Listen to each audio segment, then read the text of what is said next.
कारवांसराय में क़याम करने वाले तमाम मुसाफिरों की खिदमत में मेरा सलाम पहुँचे। ख़वातीन व हज़रात, आप हैरान हो रहे होंगे। हैरान तो आप तब हुए थे जब मैंने ख़्वाबनाक शहर जो डल्फ है, जो अपने ब्लूनेस के लिए मशहूर है, एक ख़्वाब की मानिंद, उसकी नहरें भी, उसके पुल भी, मेरा हॉलैंड में सबसे फ़ेवरेट शहर वो है। तो वहाँ पे बैठ के मैंने प्रोग्राम किया था। अब आप परेशान इसलिए हो रहे होंगे कि हॉलैंड से अब मैं कहाँ पहुँच गया हूँ। यानी इस बूढ़े को चैन ही नहीं आता। देखिए, मैं आपको कहानियाँ सुनाने के लिए किस तरह सफ़र करता हूँ और ख़ास तौर पे तरद्दुद करता हूँ कि जहाँ भी मैं जाऊँ उसका पस मंज़र आपको बताऊँ, उसके बारे में जो दिलचस्प हक़ाइक़ हैं वो आपकी खिदमत में पेश करूँ। तो ये जगह है Orlando. Orlando, Florida. Florida state जो है वो कहलाती है सनशाइन स्टेट, और उसके अलावा ऑरेंज स्टेट। इसकी मुख्तलिफ जो कारें हैं उनके ऊपर जो नंबर प्लेट्स हैं उनके ऊपर ऑरेंज बना होता है, ये जाहिर करने के लिए कि बेहतरीन ऑरेंज। ये तो यही कहते हैं कि हमारे बेहतरीन ऑरेंज है। मैं समझता हूँ कि हमारे सरगोजे के बेहतरीन है। लेकिन ये रिवाज बहुत अच्छा है, यानी उस इलाके की प्रमोशन के लिए और फ्रूट्स के लिए। चुनांचे अगर पाकिस्तान में भी ये रिवाज अडॉप्ट किया जाए तो सरगोजे का जो नंबर प्लेट है उसके ऊपर ऑरेंज आ जाए। उसके बाद मुल्तान, ऑब्वियसली आम। आम की मैं बता नहीं सकता कि अमेरिका वालों को कितनी कदर है। यहाँ पे इंपोर्ट की इजाज़त नहीं। स्पेशली यहाँ से लोग जाते हैं कनाडा, क्योंकि कनाडा में इंपोर्ट करने की इजाज़त है। बाई एयर जाते हैं सिर्फ इसलिए कि वहाँ जाके सिंदड़ी आम खाएंगे, चौंसा खाएंगे। तो चुनाचे मुल्तान के वो हो सकता है, नॉर्दर्न एरिया के चेरी हो सकती है, और उसके बाद एप्रिकॉट उसका निशान हो सकता है, सिंध का केला हो सकता है, और बलूचिस्तान के चरगोज़ा भी हो सकता है, सब्ज़ा भी हो सकता है। जो हमारा खैबर पख्तूनख्वा है वहाँ तो फलों की कसरत है। कुछ फल भी मिलते हैं, दूसरे फल भी कसरत से होते हैं, लेकिन गन्ना बेहतरीन जो होता है और टबैको वो हमारे खैबर पख्तूनख्वा में होता है। तो बहरहाल दूसरी जो इसकी खासियत है कि जी ये सनशाइन स्टेट। दुरुस्त। पिछले 10-15 दिन से यहाँ इतनी गर्मी पड़ी है कि मुझे लगा कि अगर मैं लाहौर वापस चला जाऊँ तो वो मेरे लिए मरी होगा। शायद लाहौर की गर्मी की हमें आदत है सहने की। हमारे बदन जो है ना, वो आपके जहाँ पे आप रहते हैं, जिस जिस जगह पे रहते हैं, वो हमेशा कहते हैं ना कि आप किसी और के घर जाएँ तो सर्दी या गर्मी ज़्यादा लगती है। वो इसलिए कि आप अपने घर से बाहर जाते हैं, तो वो हम सह जाते हैं। लेकिन यहाँ की इतनी शदीद गर्मी थी। अब कल से बारिश शुरू हुई है और थोड़ा-सा मौसम खुशगवार हुआ है, वरना यहाँ पे मैं कुछ 10-20 कदम चलाऊँगा धूप में और मुझे हल्का-सा सनस्ट्रोक हो गया। तो बेटी ने लस्सियाँ पिला के और चीज़ें करके तो मुझे बहाल किया। तो ये सनशाइन स्टेट ऐसी है कि यहाँ भी सनस्ट्रोक का खदशा हो सकता है। अच्छा, अब ये जो मुकाम बैठे हुए हैं, ये आपने देखा कि वो स्पेशल जो है कार्ट, गोल्फ कार्ट होती, उस पे मैंने सामान रखा अपना। ये अपना कैमरा भी, बाकी स्टैंड भी, ये रिमोट है मेरे पास, उसके बाद कैमरा तो है ही, ये सारी चीज़ें, और ये माइक जो बहुत सेंसिटिव है, ये लगा। तो ये मैं उस गोल्फ कार्ट के, वो अभी पर खड़ी हुई, उसके ऊपर लाद कर लाया और यहाँ पे रखा। डायरेक्शन लाहौर से वकार ही दे रहे हैं और मैं उनकी डायरेक्शन पे अमल कर रहा हूँ। लेकिन यहाँ पे जो मेरा अमला है उसमें मेरा नवासा है नौफल, शामलू है नवासा, मेरा दामाद है बिलाल। तो ये मतलब टेम्परेरी तौर पे और बिल्कुल नॉन प्रॉफिट बेसिस पे मेरे क्रू में शामिल हो गए हैं। इनकी मदद ना होती तो ये प्रोग्राम ना होता। तो बैठा मैं एक ऐसी जगह हूँ जिसके पीछे एक झील, और झील के ऊपर एक वार्निंग लगी हुई, वो मैं आपको दिखा दूंगा। इस झील में मगरमच्छ है और इसके किनारे बैठना खतरे से खाली नहीं है। अब मैं अपनी जान हथेली पर रख के आपके लिए दास्तानें सुनाने के लिए यहाँ पे बैठा हुआ हूँ। अब आपकी एक जिम्मेदारी, और जिम्मेदारी ये है कि आपने थ्रू आउट, मेरी बातें सुने ना सुने भले, जो भी मैं कह रहा हूँ, लेकिन ये झील के पानियों पे नज़र रखनी है। मेरी पूछता उस तरफ मैं देख नहीं सकता। तो जहाँ कहीं आपको नज़र आए ना, कहीं कहीं सोचनी सी, अच्छा ये बड़े काया होते हैं मगरमच्छ, हर मुल्क में होते हैं, काया ही होते हैं, हड़प कर जाते हैं बहुत सारी चीज़ें। तो ये पहले नज़र नहीं आते। ये झील के ऊपर एक सोचनी सी होती है, या लगता है लकड़ी का टुकड़ा तैर रहा है, और पता तब चलता है जब वो जबड़ा खोल के। तो कहने का मतलब ये है कि ये कोई अच्छी बात तो नहीं होगी कि पीछे से मतलब कि वो मगरमच्छ आए और मुझे हड़प कर जाए।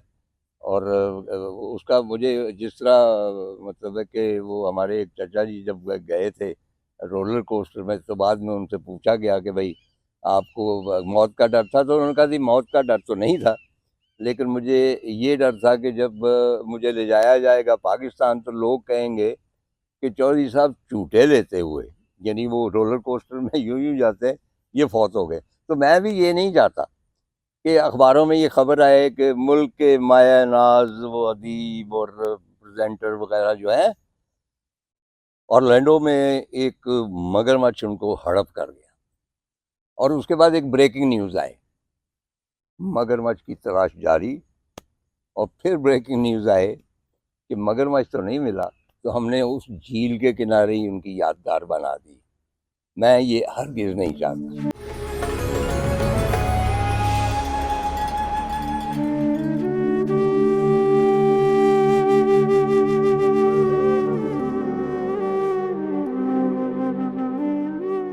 ख़वातीन हज़रात, ऑरलैंडो जो है पूरी दुनिया में अपने डिज्नीलैंड की वजह से मशहूर है, और दुनिया भर से सयाह यहाँ पे आते अपने बच्चों के साथ ख़ास तौर पे, और पूरा कॉम्प्लेक्स है, मतलब डिज्नीलैंड जो है पूरा शहर है जहाँ पे आप कैम्प भी कर सकते हैं, वहाँ क्रूज़ भी हैं छोटे छोटे, क्योंकि उसमें दरिया बने हुए हैं। पहली मरतबा जब मैं आया तो ऑब्वियसली मैं भी इश्तियाक रखता था कि मैं डिज्नीलैंड जाऊँ। तो मुख्तलिफ उसके शोबे हैं, एक शोबे के लिए पूरा एक दिन दरकार होता है। तो उसमें एनिमल वर्ल्ड भी है, उसमें वो सी वर्ल्ड भी है, उसमें जो टेक्निकल शोबे हैं वो सारा कुछ, और उसके बाद वो जो डिज्नी का क्लासिक परियों का कासल है, वो है, बहुत ही खूबसूरत है। और उसके आगे परेड हो रही है, थिएटर्स हैं, मतलब एंटरटेनमेंट बेशुमार। लेकिन अच्छा, मैं अब ये भी अर्ज़ कर देना चाहता हूँ कि जो पेरिस में और टोक्यो में डिज्नीलैंड है, वो इस डिज्नीलैंड की कॉपी है। अब मैं उसके बारे में बहुत कुछ आपको बता सकता हूँ, लेकिन आप नेट पे चले जाइए और वहाँ से आपको मिल जाएगा। ये सब लोग जानते हैं कि डिज्नीलैंड क्या है, वहाँ पे क्या-क्या होता है। तो मैं वो बातें नहीं करूँगा जो आपको आसानी से यूट्यूब वगैरह पे मिल जाती। मैं जनरली इस शहर के बारे में बात करूँगा। सिर्फ़ एक इंसिडेंट मुझे याद है डिज्नीलैंड का, वहाँ भी एक एनिमल वर्ल्ड। तो हम जब वहाँ गए तो हमने देखा कि एक बारिश साहब हैं, बहुत संजीदा से, फ़लसफ़ी लगते हैं शक्ल से, और उन्होंने एक रॉड के ऊपर एक इतना बड़ा उल्लू बिठाया हुआ है। मैंने उससे बड़ा उल्लू कभी देखा ही नहीं। और वहाँ बच्चे जमे हैं, जमा है, कुछ मेरे जैसे लोग भी हैं, और वो उल्लू की आदात व ख़साइल के बारे में बता रहा, और बता रहा है कि भाई उल्लू खाता क्या है, ये रहता किस तरह है, सारा कुछ। तो मैं खड़ा सुन रहा था। एक तो उल्लू खूबसूरत था, अच्छा लगा। दूसरा एक और याद मेरे दिल में आ गई बचपन की, और मेरी बेटी मेरे साथ थी, और उसने नोट किया कि मेरी आंखों में कुछ नमी सी है। तो मुझे कहने लगी अबू क्या हुआ? तो मैंने उसे बताया कि मेरे वालिद साहब जो थे ना, अल्लाह बख्शे, उनकी ज़ुबान से कभी कोई बदज़ुबानी नहीं हुई, कोई नारवा फ़िक्रा, गुस्से में शदीद भी होते थे तो कहते थे अल्लाह तेरा भला करे। गाली तो बहुत ही दूर की बात। यानी हमारे घर में हमने जो गालियाँ सुनी, वो जब हम स्कूल गए या कॉलेज वगैरह गए तो वहाँ सुनी, और हमें हैरत हुई कि ये लोग क्या कह रहे हैं। मैं तो उस मायार पे पूरा नहीं उतरता, लेकिन वालिद साहब बहुत एक क्लीन और शफाफ ज़बान थी उनकी। अ, बहुत गुस्से में भी आते तो कोई ऐसी बात ना करते, लेकिन मुझसे कभी कभी नाराज़ होते, बेटों से होते हैं। कभी हरकतें भी हम ऐसी करते थे, स्कूल से कोई खबर आ जानी या किसी और शिकायत, शरारतें करते थे। कोई मतलब है कि उस किस्म की खबर नहीं आती थी जिस जिस किस्म की खबरों से वालिदैन बहुत परेशान हो जाते हैं कि बच्चा किस राह पे चल निकला है। तो जब खफा होते थे तो उनका एक्सट्रीम जो था एक्सप्रेशन मेरे लिए गुस्से का, वो कहते थे, मुस्तनसर तू बड़ा उल्लू है। वो एक अरसे के बाद जब मैंने उस बड़े उल्लू को देखा तो मुझे अपने वालिद साहब याद आ गए। मैंने कहा कि अब कोई मुझे कहने वाला ही नहीं है कि तू बड़ा उल्लू है। तो ये मतलब है कि एक हो सकता है कि आपको अजीब सा लगे, लेकिन ये वारदात मुझ पे गुजरी। और उसके अलावा वो मैं बात कर रहा था इसकी, अभी मैंने अपने चाचा अताउल्ला की बात की है। तो वो गए इसके ऊपर रोलर कोस्टर के ऊपर, मैनचेस्टर में थे। तो वापस आए तो रंग जर्द और बुरा हाल और ये वो। हमने कहा चाचा जी क्या हुआ? कहने लगे भाई आज मैं मरने लगा था। मुझे अपनी मौत का तो कोई अफसोस नहीं होना था, मुझे अफसोस ये होना था कि मेरी जब बॉडी जानी थी ना हरिये वाला गुजरात में, तो लोगों ने पूछना था कि चौधरी साहब किस तरह फौत हुए। तो उन्होंने कहना जनाब वो चूटे दे रहे थे, यानी वो झूले दे रहे थे, क्योंकि रोलर कोस्टर होता ही इसलिए है कि वो झूला होता है ना। वो मेरा भी तजर्बा इसी किस्म का हो गया। पिछली बार मैं जब आया तो हम शायद एनिमल वर्ल्ड देखने गए, मालूम हुआ कि जी वहाँ पे वो पेंगुइन है और एक पोलर बेयर भी है। बेसिकली उनको देखने गए, और उसके बाद जो डॉल्फिन्स हैं वो अपने खेल तमाशे दिखाती, वो देखने थे। तो वहाँ पे एक छोटा सा रोलर कोस्टर था। तो एक बेटा अपना नोफल कहने लगा कि नाना ये तो बच्चों के लिए है, छोटा सा है, देखे कहीं उल्टा भी नहीं है, सीधा जाता है, 5 मिनट के बाद वापस आ जाएगा। तो मैंने कहा चलो ये एक्सपीरियंस भी करते हैं। तो मैं बैठ तो गया, और तीनों जरा जब वो चला है तो मत पूछिए, ये वही जानते हैं जो इस तजर्बे से गुजरे हैं कि मैंने सीट को पकड़ा हुआ है, आगे जो कुछ है, आंखें मेरी बंद हैं, लेकिन मेरा जिस्म जो है मूव कर रहा है। वो दिल जो है वो हल्क में आ चुका है। एंड आई वॉज कन्विंस, मतलब इस उम्र में भी जाके, तब मैं कितने साल का था, 2 साल पहले की बात है, 1.5 साल। मैंने कहा आज जिंदा नहीं बचूंगा। और हल्क में इस तरह दिल आया कि अब शायद आप जानते हो कि मेरे यहाँ पे पेस मेकर लगा हुआ, और ये इलेक्ट्रिक करंट भेजता है मेरे दिल को। तो ये चलाता है उसको, रेगुलर रखता है।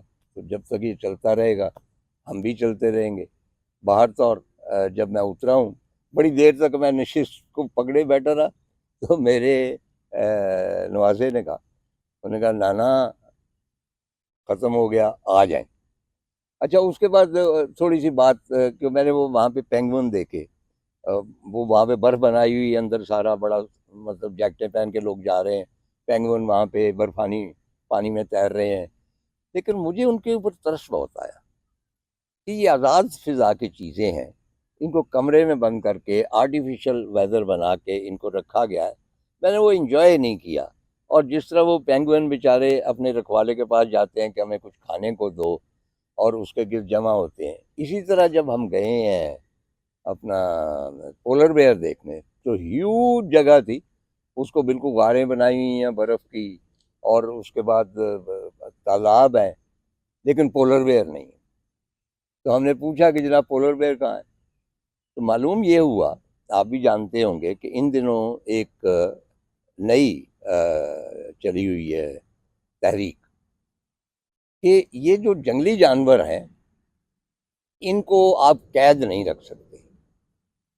ये तो उसी तरह ही है जिस तरह इंसानों को आप कैद करके पिंजरों में डाल दें। चुनाचे उनकी तहरीक ये है कि सर्कस में भी नहीं होने चाहिए, और कहीं डिस्प्ले पे भी नहीं होने चाहिए। तो चंद रोज़ पहले शायद उन्होंने केस जीता और वो पोलर बेयर को वहाँ से ले गए, पता नहीं कहाँ ले गए, लेकिन वहाँ से छुड़ा के ले गए।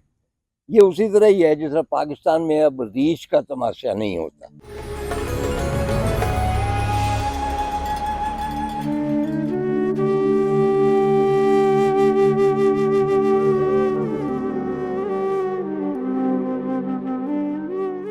मैं जब पहली मरतबा ऑरलैंडो आया, ये कुछ 18 साल पहले की बात है, तो हमारा जहाज़ सरे शाम, मतलब खासी गहरी हो चुकी थी शाम, जब ऑरलैंडो एयरपोर्ट पर उतरा।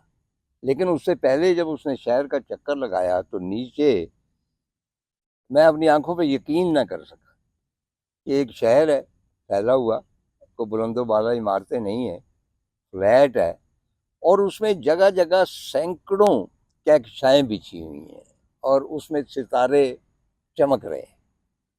दरअसल यहाँ पे झीलें बहुत हैं, सैकड़ों की तादाद, और उनकी एक वजह भी है कि वो फ्लड का वाटर आए उसको वो महफूज कर लेते हैं, और भी सिलसिले हैं।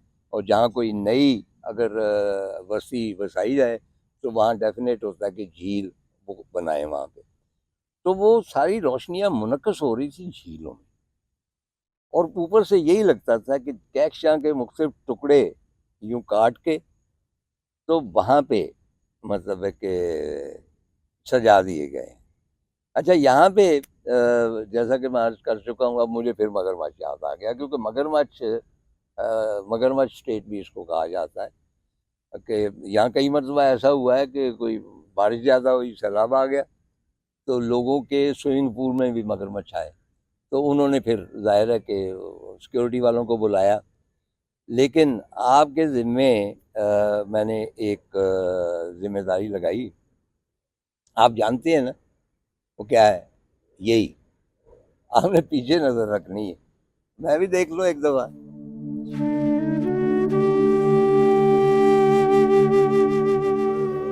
फिलहाल तो दूर दूर तक कोई मगरमच्छ नहीं है, तार साहब बिल्कुल सेफ हैं। अच्छा, लेकिन आपने वो ध्यान रखना है, जिस चीज़ की वजह से मुझे ऑरलैंडो पसंद है वो इसकी कुदरती हयात, जो वाइल्ड लाइफ आप कह सकते हैं। ये गेटेड एरिया है जहाँ पे लोग रहते हैं, और इर्द गिर्द हमारे तमाम जंगल है।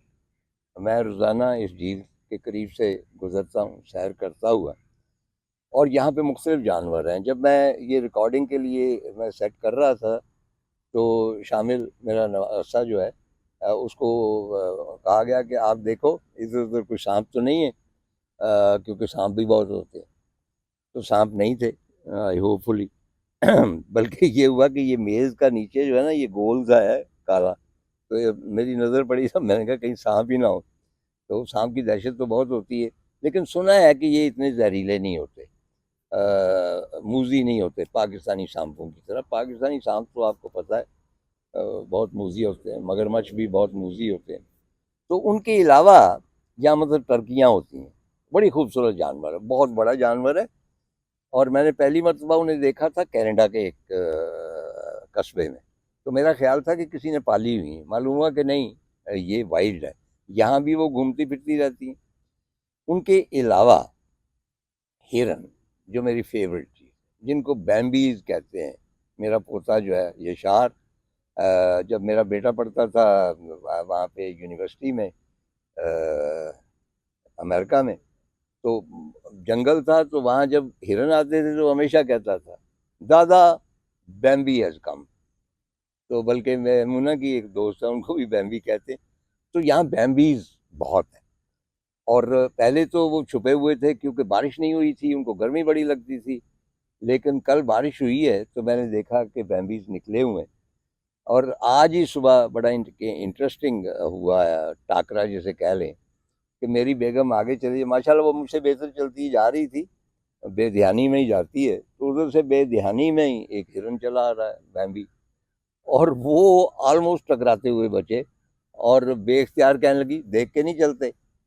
मैंने कहा बेगम, ये हिरन है, को खामन थोड़ा है जो डांट रही है उसको, तो फिर उसको भी जाहिर है एहसास होगी। हिरन बहुत है।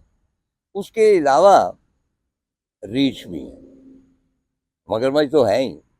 अच्छा, अब रीछ जो है वो फैमिलीज हैं एक दो यहाँ पे कहीं रहती हैं, कभी कभी नजर आती हैं। पिछली मर्तबा मैंने उसको देखा था और मैं उसके पीछे भागा कि उसकी कोई तस्वीर उतार सकूं। अब उसके बाद फौरी तौर पे मेरा नवासा वो अपना लेके गाड़ी आ गया कि ये नाना क्या कर रहे हैं भाई, रीछ के पीछे भागे चले जा रहे हैं। उसको पता नहीं है ना, मकबूल अब्बास नाना ये हमेशा यही करता रहा है। तो बाद में हमने देखा कि वो रीछ बेचारा एक जगह बैठा हुआ था, हाँफ रहा था, गर्मी उसको बहुत लगती थी। आप जानते हैं ना कि भाई हमारे यहाँ भी रीछ बड़े कमाल के होते हैं। जो शाही प्लेन में भूरा रीछ होता है हमारा, वो ज़्यादा खूबसूरत होता है। अच्छा, और उसके अलावा ये है कि जैसा कि मैं अर्ज कर चुका हूँ कि बचपन में रीछ का तमाशा देखते थे और वो बाकी क्रूअल्टी होती है। मुझे याद है कि लिबर्टी चौक के करीब एक ह्यूज ब्राउन बेयर था, पता नहीं कहाँ से लेके आए। उस बेचारे को इतनी गर्मी लगती कि उसके इर्द गिर्द बर्फ की सिलें थी और वो उसको किराए पे लोग देते थे। और मुझे पहली मर्तबा मालूम हुआ कि जब रीछ को सिखाते हैं तो उसकी नुकेल डाल के उसको खींचते हैं, उसको तकलीफ होती है तो तब वो डांस करता है, वरना रीछ का कोई मूड नहीं होता रक्स करने का। और रीछ बहुत ज़्यादा जो है कनाडा में पाए जाते हैं, अलास्का में पाए जाते हैं। रीछों के बारे में मैं कुछ मालूमात रखता हूँ, आप तो नहीं रखते होंगे। मैं बहुत इंटरेस्टेड हूँ। तो वहाँ पे एक जगह जा रहे थे, मालूम हुआ कि जी रीछ है। और रीछ भी कौन सा, ग्रिजली, ये ब्राउनिश सा होता है और बहुत बड़ा रीछ हो। उससे पहले हमें ट्रेनिंग दी जा चुकी थी कि रीछों के साथ डील किस तरह करना है। तो आप भी अगर कभी जंगल में जाएं कहीं जहाँ पे रीछ हो, दो चीज़ें हैं। एक तो पाँव में एक घंटी बांध दें, वो आपके चलने से टन टन की आवाज़ आएगी, रीछ आपके करीब नहीं आएगा, वो छेड़ता नहीं। कोई भी जानवर चाहे वो कितना ही वहशी हो, बेवजह हमला नहीं करता जब तक वो थ्रेटन ना फील करे। और सिर्फ एक जानवर, हैवान नातक, जो बेवजह हमला कर देता है। वो बेवजह गाजा पे हमला कर सकता है, बेवजह वो कहीं भी हमला कर सकता है, उसको आप कुछ नहीं कह सकते। जो कुदरत के असल जानवर हैं, जो एनिमल्स हैं, वो कभी हमला नहीं करते। चुनाचे एक जगह हम खड़े हुए, मालूम हुआ कि एक ग्रिजली है बहुत बड़ा, वो बड़े मज़े से घास वास खा रहा था, ज़रा दूर था। और उसके साथ उनके उसके बच्चे भी थे एक दो। रीछ नहीं होगी, मुझे तो कुछ तफ्सीस नहीं है कि रीछ कौन सा होता है, रीछ नहीं कौन सी होती। इन मामलों में मैं हमेशा कोरा ही सा रहा हूँ, मुझे सब रीछ ही लगते हैं। तो बहरहाल, तो उसमें जो इंटरेस्टिंग बात थी कि कुछ देर के बाद वहाँ वाइल्ड लाइफ प्रोटेक्शन वालों का अमला आ गया। खातून थी, कार उन्होंने खड़ी की, आके उन्होंने कहा कि देखें, आप डिस्टर्ब कर रहे हैं इस जानवर को, आपने देख लिया है ना, अब चले जाएं। चुनाचे वो कहीं जमा भी नहीं होने देते लोगों को कि रीछ को देखने के लिए पब्लिक जमा हुई है। और उसकी एक बुनियादी वजह ये है कि उन खित्तों में जहाँ कहीं कार खड़ी हो तो बाकी ड्राइवर ऑटोमेटिकली जान जाते हैं कि यहाँ कोई जानवर है और वो भी खड़ा होना शुरू हो जाता है।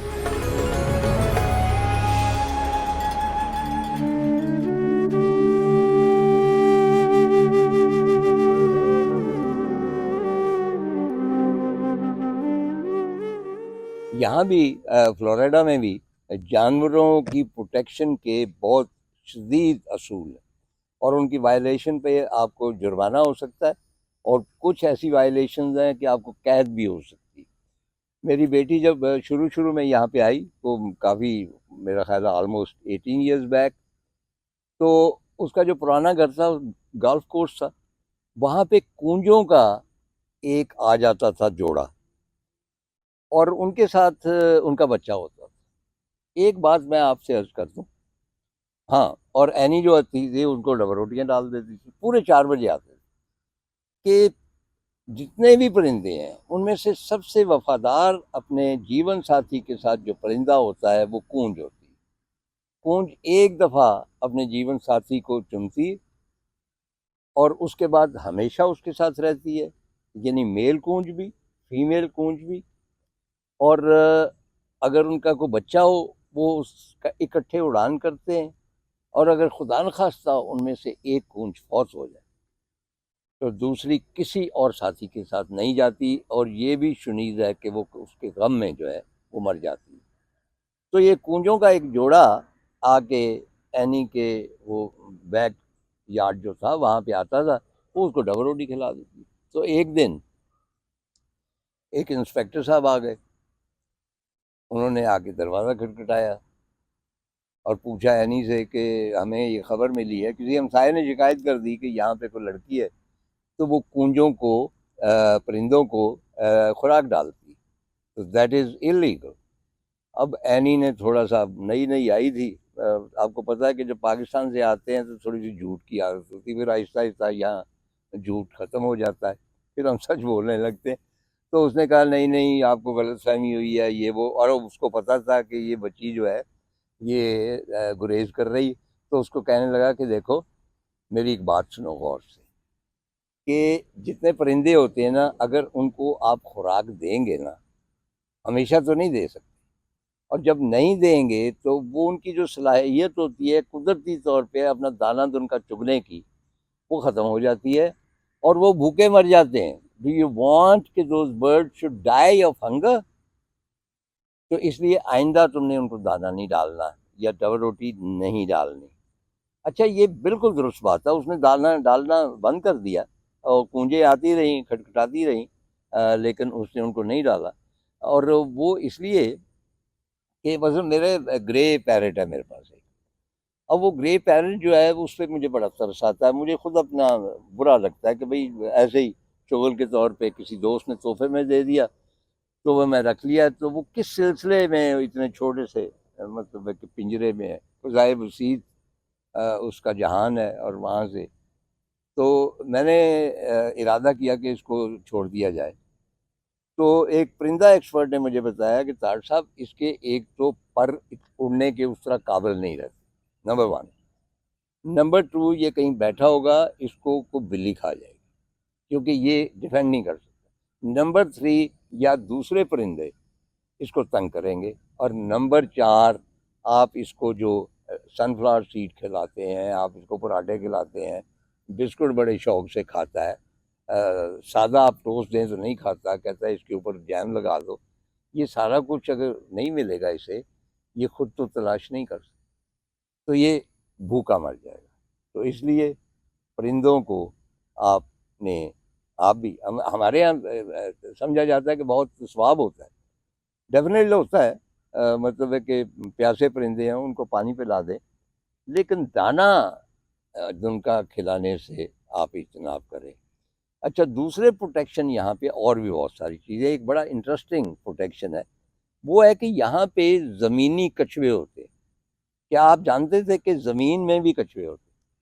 वो पानी में नहीं रहते और उनकी भी प्रोटेक्शन होती है। तो एक पाकिस्तानी साहब थे, वो यहाँ पे हाउस बिल्ड कर रहे थे, तो उसमें से कोई एक दो कछुए निकल आए, उन्होंने कहा कि ये कम कहाँ से आ गए, ये तो पानी में होते हैं। तो उन्होंने शायद वो मार दिए या क्या किया, उनकी रिपोर्ट हो गई। क्या आप यकीन करेंगे कि उनकी फौरन कंस्ट्रक्शन रोक दी गई। उन्होंने कहा कि ये प्रोटेक्टेड एरिया, यहाँ पे अगर ज़मीनी कछुए हैं तो आप इसके ऊपर कोई बिल्डिंग नहीं बना सकते, और उनको फाइन भी किया गया। अच्छा, प्रोटेक्शन का ये हाल है कि एक दफ़ा हम मियामी जा रहे थे, ऑरलैंडो से बाहर निकले तो सीधी जा रही सड़क मियामी की तरफ, और एकदम एक लूप आया यूं करके और फिर सीधी हो गई। तो मैंने बिलाल से पूछा कि भाई ये क्या, इसमें मतलब कोई इर्द गिर्द तो कोई चीज़ ऐसी नज़र नहीं आती, कोई हायल जिसके लिए ये लूप बनाया जाए। तो उसने बताया कि अंकल ये जो साथ है ना जंगल, जो दरख्त नज़र आ रहे हैं, वहाँ बॉल्ड हेडेड ईगल के घोंसले हैं दो। अब याद रहे कि बॉल्ड हेडेड ईगल जो है वो गंजा अकाब नहीं होता, उसके बाल सफ़ेद होते हैं ऊपर से, दूर दूर से वो लगता है कि जैसे गंजा है, और ये अमेरिका का कौमी निशान है। आप देखेंगे कोई तीरों के साथ एक, चुनाचे जहाँ भी बॉल्ड हेडेड ईगल के घोंसले होंगे, वहाँ with in 1 kilometre, believe me, with in 1 kilometre कोई भी आप कंस्ट्रक्शन नहीं कर सकते ताकि वो डिस्टर्ब ना हो, यानी इतनी ज़्यादा प्रोटेक्शन। अब ये बातें तो मैं कर रहा हूँ, लेकिन मेरा थ्रू आउट ध्यान पीछे है, शाम भी हो रही है और कुछ रोशनियां भी मुनक्कस हो रही हैं, मेरा ख्याल आखिरी किरणें हैं सूरज की। और इस वक्त एक और बात मैं बता दूं कि यहाँ बहुत देर से सूरज डूबता है। अब तकरीबन 9 बजने वाले हैं, 9 साढ़े 9 बजने वाले हैं, लेकिन आप देखिए कि कितनी लाइट है। तो आप ज़रा ध्यान रखिए पीछे। मेरा ख्याल है मैं खुद ही उठ के देख लेता हूँ, आप पर मुझे कोई इतबार नहीं है। अल्लाह।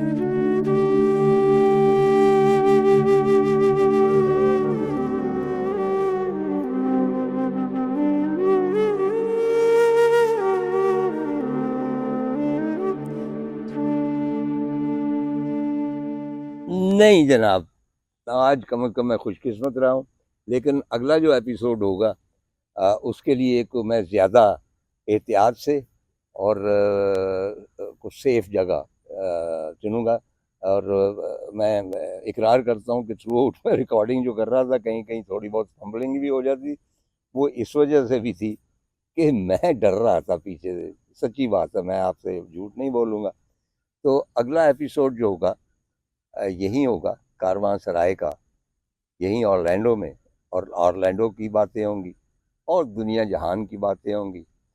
और फिलहाल इस बूढ़े दास्तान को कोई याद दीजिए, जो कि इस जहान की कारवां सराय में बैठा है।